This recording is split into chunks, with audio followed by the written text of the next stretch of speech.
Ok frérot, quelles sont les personnalités que la masturbation crée chez l'homme? Bonsoir et bienvenue sur cette chaîne, je m'appelle Dick Ellis, ton gars. Ici on parle bien sûr psychologie féminine et développement personnel. Bref, tout ce qui peut aider un homme à s'émanciper et à devenir la meilleure version de lui-même. Être viril ou mourir en essayant, c'est le seul but de cette chaîne. Donc les gars, la dernière fois j'ai fait une vidéo où je vous parlais de la masturbation. Je vous ai encouragé et découragé. Maintenant, vous devez savoir que la masturbation crée 3 types de personnalités chez l'homme. C'est important de savoir ces types-là et de reconnaître à quelle personnalité tu appartiens. On va entrer directement dans le vif du sujet, mais avant, like d'abord la vidéo et dépose ton commentaire. Tu me dis si tu es chaud pour entendre tout ce que j'ai à te dire. Allez, c'est bon.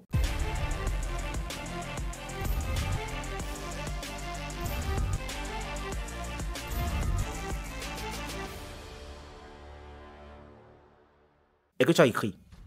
Like d'abord, frérot. Abonne-toi, c'est pas encore fait. Maintenant, on continue. Ok, la première personnalité, c'est celle du mec qui ne s'attache pas. Il y a un genre de mec qui ne s'attache jamais à la masturbation. C'est-à-dire le mec se masturbe et il arrête quand il veut. Et tu ne comprends pas.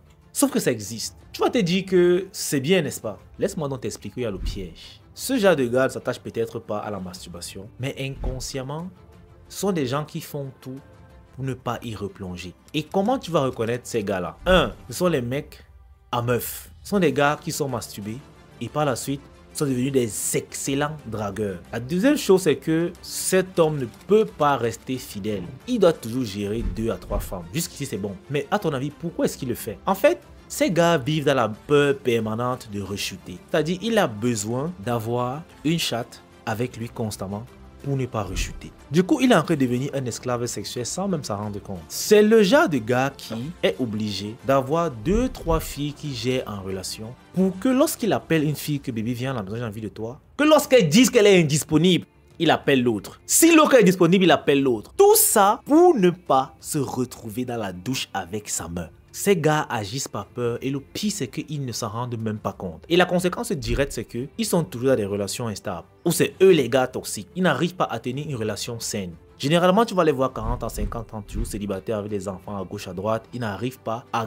conserver les bonnes femmes qu'ils rencontrent. Mais tenez-vous tranquille, ils ont développé des astuces, ils sont des excellents beaux-parleurs. Ils savent draguer la femme, mais ils ne savent pas la conserver. Parce que pour eux, la femme est une solution contre la masturbation, donc purement sexuelle. Ils la voient comme rien d'autre. Donc tu as beau être la Vierge Marie, s'en fout du moment où tu donnes ce qu'il veut. Et même des fois, lorsque cette catégorie de personnes n'arrive pas à trouver une fille à disposition dans sa liste de filles, il est prêt à aller aux putes. Simplement pour ne pas se retrouver dans la douche. Et quand ce n'est pas comme ça, ils finissent quand même par se retrouver dans la douche. Donc ces gars sont des esclaves sexuels. C'est généralement eux qui vont te dire qu'ils ne peuvent pas passer une semaine sans toucher une femme. Pour eux c'est impossible, car ils doivent jouir. Sinon ce n'est pas bon. Et moi je te le dis, ils sont clairement les esclaves de leurs propres désirs sexuels et des émotions. Et ça ce n'est pas cool. On a un deuxième type de personnalité. C'est celui qui fait semblant. Il y a les gars, comme le type précédent, il va se masturber un temps, mais il va quand même continuer de causer avec les femmes. Et il va bien cacher son jeu. Sauf que, lui par contre, même lorsqu'il va se mettre en couple, il ne va pas arrêter la masturbation.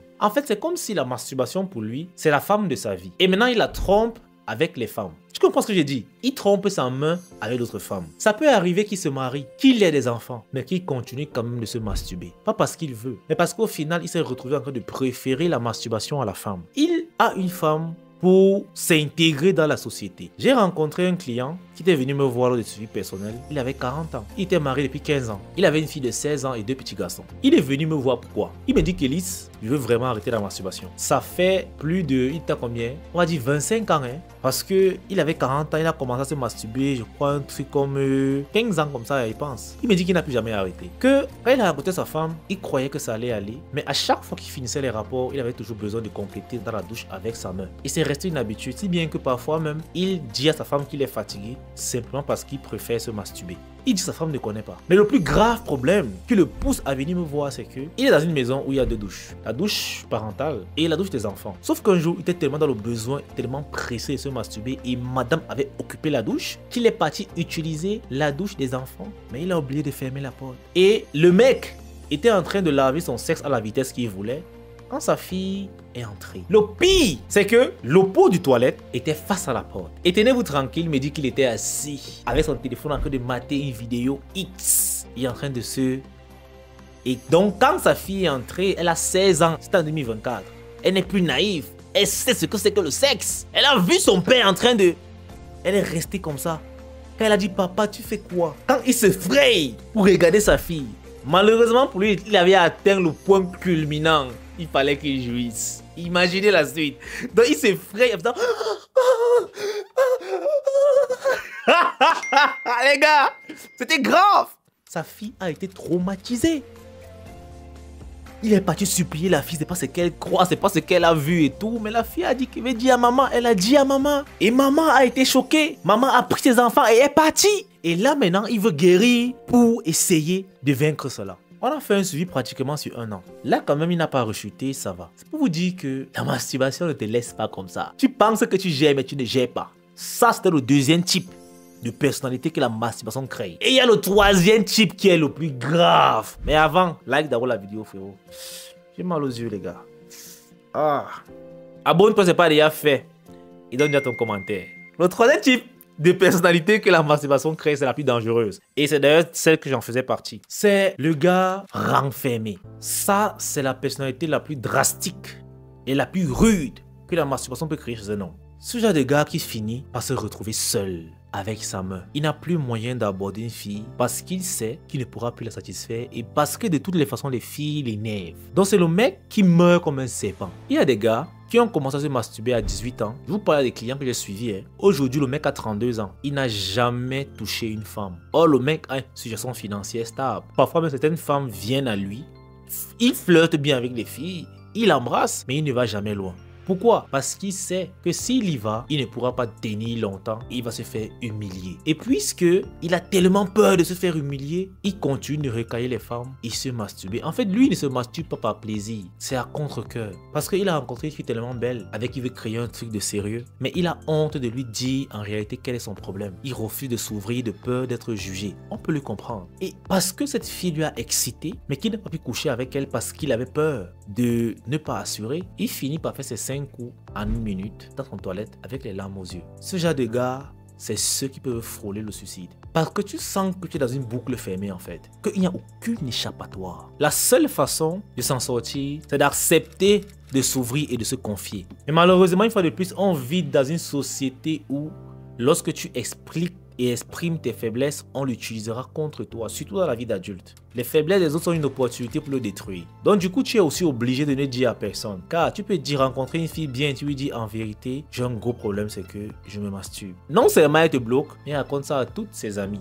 Malheur à toi si tu es un gars populaire. Et justement, je connais un gars dans mon pays, populaire, vous le connaissez peut-être, mais je tairai le nom, qui avait pris un suivi chez moi pour me faire part de ce problème. Bien sûr, je ne peux pas l'afficher parce que ce sera contre-productif et aussi professionnel. Vous-même, respectez-moi. Il avait ce problème-là. Mais heureusement, ça va beaucoup mieux. Aujourd'hui, il a une copine. Je lui ai donné les astuces pour s'en sortir, pour gérer quand ça t'arrive. Et les gars, faites attention à la masturbation. Personne ne s'en sort indemne. Même si tu crois que c'est le cas. Et le pire, c'est que c'est le type de personnalité que vous estimez être le mieux qui est le pire. Parce que lui peut vivre toute sa vie sans comprendre quel est son réel problème. Les deux autres personnalités, eux peuvent savoir, ils savent même quel est leur problème. Donc, s'ils veulent s'en défaire, ils savent où ils doivent toucher. Mais le premier type, bien des fois, il ne s'en rend même pas compte. Il ne s'en rend même pas compte que, en fait, c'est la masturbation son problème. Qu'il est esclave de ses émotions sexuelles simplement parce que il a peur de replonger dans la masturbation car ça va l'humilier. Alors, il est obligé de courir derrière les petites, à tort et à travers, uniquement pour le sexe. C'est pour ça que vous allez voir des papas, 50 ans, il a peut-être eu des enfants à perte de vue dehors, mais il est célibataire parce qu'il est immature. Il ne peut pas connaître le vrai rôle de la femme. Pour lui, la femme, c'est un objet sexuel pour assouvir ses envies les plus folles. Terminé. Donc, si toi, frérot, tu te masturbes, j'ai créé un guide de masturbation complet, c'est en description. Vas-y, achète-le et tu vas nous rejoindre dans le groupe de soutien les masturbateurs anonymes où tu pourras t'exprimer et parler de tes expériences. Parce que qu'on ne se le mente pas, la masturbation est un véritable problème, surtout au 21e siècle. Le sexe a été banalisé. L'accès au sexe semble être très facile, mais pourtant dans les coulisses c'est très délicat, surtout pour les plus jeunes. Non seulement ils sont victimes de l'hypersexualisation de la société, mais ils n'ont pas les moyens d'en profiter. Parce que les femmes de leur génération cherchent des hommes plus nantis parce que c'est leur niveau là-bas. Eux ils sont obligés d'être frustrés pendant longtemps. Seuls les plus forts s'en sortent vivants et indemnes. Mais Ceux qui n'ont pas un esprit assez fort pour ne pas être influencés, malheureusement, vont tomber dans ce vice. Et plus tu y restes, plus tu laisseras des plumes. C'est testé et prouvé. Je suis un cas parfait. Aujourd'hui, je fais les vidéos pour vous inspirer. Mais il y a quelques années de ça, je ne pouvais même pas parler à quelqu'un en les regardant dans les yeux. Tellement j'avais honte. Ah, la vie. En tout cas, frérot, tout pour la vidéo. J'espère qu'elle t'aura plu. Allez, peace out. On est ensemble, frérot.